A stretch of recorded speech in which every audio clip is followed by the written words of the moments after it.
in terms of benefits, in terms of wages, at jobs available. Oo, makakausap po natin ang Secretary General ng Alliance of Health Workers, si Ma'am Christy Donguines. Ma'am Christy, good morning. Si Peter Atrica dito sa DZMM. Yes, good morning Sir Peter and Ma'am Rica at sa lahat po nakikinig ngayon at nanonood po sa atin at sumusubaybay po sa DZMM. Good morning, Ma'am Christy. Good Thank morning you. po. So narinig po ninyo yung aming pinlayback, no, na excerpt Yes po. mula po dun sa 2025 State of the Nation Address ni PBBM. Unang-una, ano po ang pwede ninyong idagdag kung meron man doon po sa kanyang mga binanggit, and ano po ang realidad ng ating health situation ngayon sa Pilipinas? Talagang po kami yung nakakaramdam ng talagang totoong nangyayari, ng realidad na nangyayari ngayon sa health situation po, healthcare system ng Pilipinas. Kasi po ngayon, dahil po dyan sa di po ba nagkaroon ng programa ng CBB at saka NBB, yung Zero Opo. Balance Billing and No Balance Billing po. So ang nangyayari po dyan, dahil iyan ay hindi po yan talagang consulted sa lahat ng mga stakeholders, hindi po kami kasali kasi dyan po hindi kami nakonsulta kung ano po talaga ang nilalaman yan. So ang nangyari po, dinagsa po tayo ng ating mga kababayan, ng mga pasyente na talagang alam naman po natin mga kapuspalad na talagang walang pambayad. So dahil sa dinagsa, so overwhelmed ngayon ang capacity, ang dami ng pasyente sa bawat mga pampublikong hospital. So nandun tayo, maganda ang programa, pero po hindi siya planado kasi kung bago sana nila yan binagsak, bago po yan pinatupad, pinlano sana muna infrastructure wise, mga equipments, mga laboratories, mga lahat po yung mga diagnostics, pinlano lalo po ang mga manpower.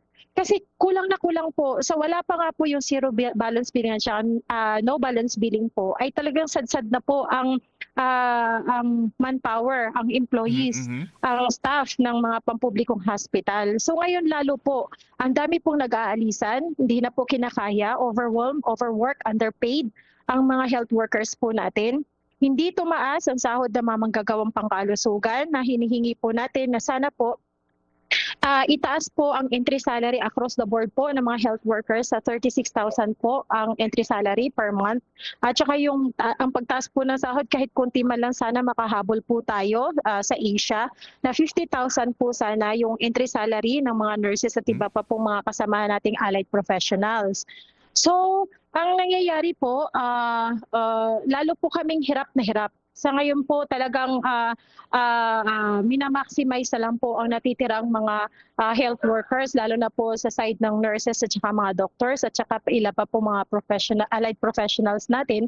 Dahil sa sobrang pagpasok mo pa lang sa hospital, kung ikaw ay bagong graduate at kakasalang mo lang sa hospital, siguro isa, dalawa hanggang 3 buwan, magre-resign ka sa sobrang dami ng pasyente.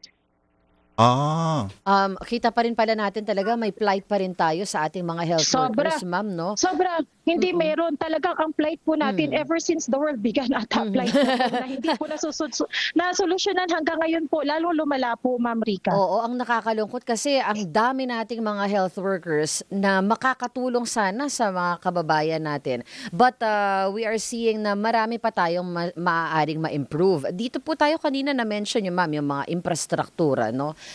Yes po.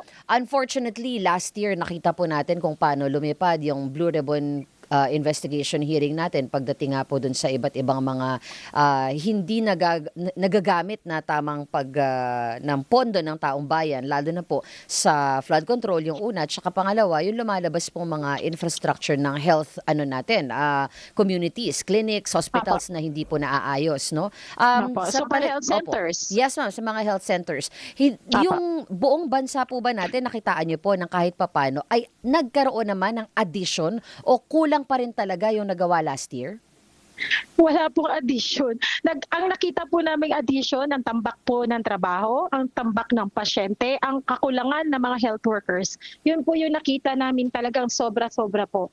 Tapos, ang dami pa po mga benefits na hindi pa po nakakarating sa atin. Marami pa. May performance-based bonus pa po tayo. Ilang taon na po yan. Taon-taon po yan budgeted po. Pero bakit kailangan kailangan pa namin mga kalsada at kailangan pa namin isigaw sa gitna ng kalsada sa ilalim ng init ng araw kahit na inaabutan kami ng ulan para lang po iparinig at iparating sa kanila, Sir, Ma'am, Sir Peter, Ma'am Rica, 2021, 2022, 2024, 25, 26 na po ngayon.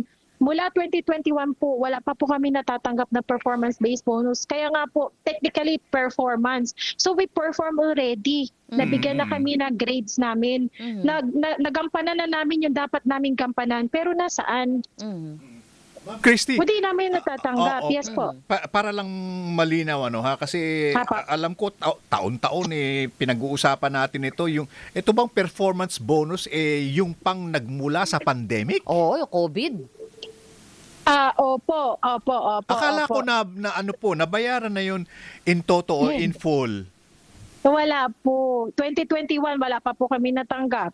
2022, 2023, 2024, 2025, tapos na rin po. So performed na rin po yun. Ang 2026, we understand kasi po ongoing pa rin 2026. So malapit na rin mag-end. Ang 2026, wala pa rin po. And mga ilang health workers po ang dapat na makatanggap at hindi pa nakakatanggap?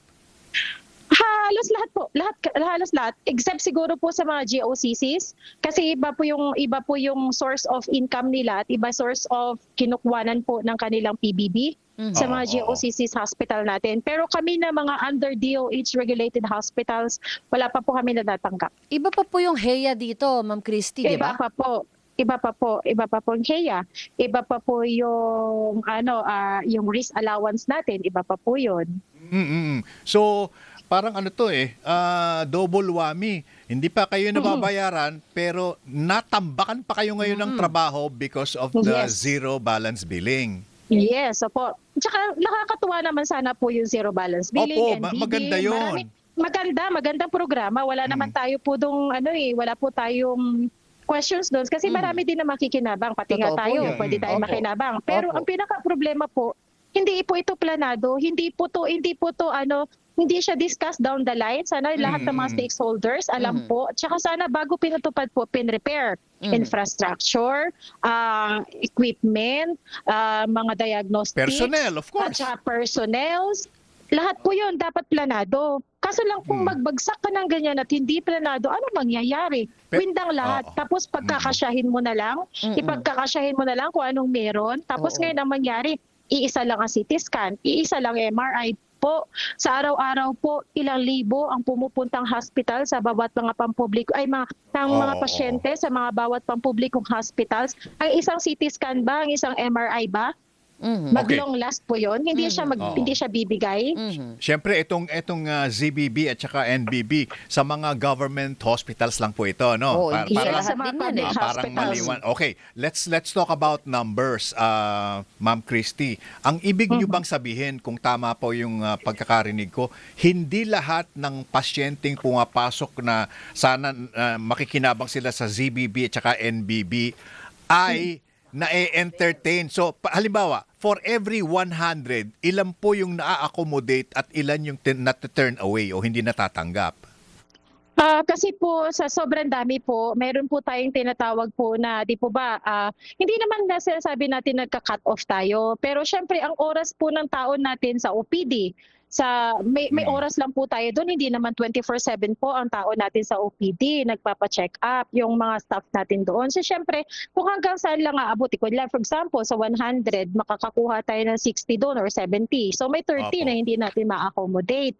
Yun. Kasi hindi na kinakaya po. Ang dami nagkakasakit sa sobrang extend na po ng duty, tapos yung iba nagkakaroon na ng mga low back pain, so Oo, matagalang pagamutan ng mga staff Oo. natin. So At ang meron masakit naman doon, pati kalidad ng healthcare. Oo, syempre, Naapektuhan? magde-decrease Tama po sa ba? pagod. Oo. Totoo po yun. Kasi lahat naman po dapat yan iniintindi natin, lahat yan binibigyan natin ng prioridad. Oo. Yung kagaya po niyan, syempre, sige sabihin natin, patients first tayo. Sige, patients first. Iintindihin sino ang mag-aalaga, sino ang magbibigay ng serbisyo sa mga pasyente natin kung mismo tayo mga health workers ay nagkakasakit na. Dahil kulang na Tama. kulang tayo eh. Okay. Alright, Ma'am Christy, inimbitahan din po namin si Secretary Pujalte ng Department of Health pero ang pangako niya sa amin or at least ang signal pagkatapos ng SONA makakausap namin siya, no? And, Oh, yes and po. siguro we will get in touch with you again. Yes po. Baka sakali pong magkaroon tayo ng direct communication or at least maipahatid natin kung Tama. ano yung mga hinaing, Oo. lalo na po Yes ng po. Alliance of Health Workers. Maraming salamat, Thank you, Ma'am Ma'am Christy. Ma'am, maraming salamat Ma'am Rica, Sir Peter. God bless po. Ingat Okay, po kayo. thank you very much. Si Bye. Ma'am Christy Donguines, SecGen or Secretary General ng AHW, Alliance of Health Workers. At yan po